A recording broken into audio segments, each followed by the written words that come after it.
रामकृष्ण हरी हरिभक्त परायण समाधान महाराज पाटील, आम्ही जसं अन्न सेवन करतो तशी आमची ही बुद्धी वाटचाल करीत असते. आणि आज आम्ही जर वर्तमानात पहिल्या घोर कलियुगामध्ये माणसं नको नको ते अन्न ग्रहण करायला लागली का?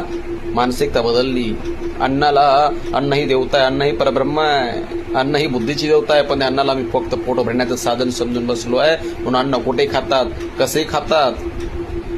3 प्रकारचे लोक असतात महाराज. सात्विक आहार वेगळा असतो, तामसिक आहार वेगळा असतो आणि राजस आहार वेगळा असतो.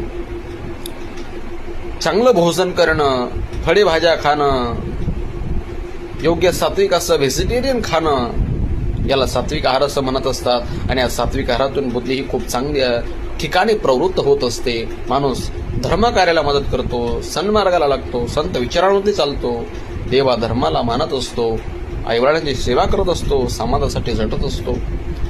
राजस भोजन, ढाब्यावरती खाणं, अतिशय नको ते खाद्यपदार्थ सेवन करणं, अतिशय दुर्गंधयुक्त पदार्थ खाणं, हे राजस भोजन असतं. तर मांस मच्छी खाणं हे तामसिक भोजन आहे. कधी आयुष्यामध्ये माणसाने खाऊ नये.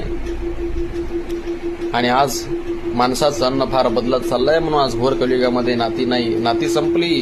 प्रेम पैशामुळे झालं. ज्याच्याकडे पैसा त्याला मान सन्मान आहे. भावाभावाचं प्रेम नाही, बहिणी भावाचं प्रेम नाही, लेक माईबापांचं ऐकत नाही, मायबापांच्या विरोधात काही कृत्य करतात का? घरोघरीमध्ये सुरुवात झाली, अन्नाचे प्रकार बदलले, अन्न पोट भरण्याचं साधन झालं. माझी माऊली 11व्या अध्यायामध्ये ओवी सांगतात, तैसे आहाराचे नावे काही, तोंडापासून उरलेची नाही, कैसे समसमित नवाई भुकेलेपणाची. हे माझी माऊली म्हणतात 11व्या अध्यायामध्ये. भूक लागली म्हणून काही खात सुटू नये महाराज. विचार करून माणसानं भोजन करावं. आपण कोणाच्या घरी खातोय, कुठं खातोय आणि कसं खातोय. साधू संतांच्या विचारांवरती चला, देवा धर्माला माना, संस्कृतीचं पालन करा. रामकृष्ण.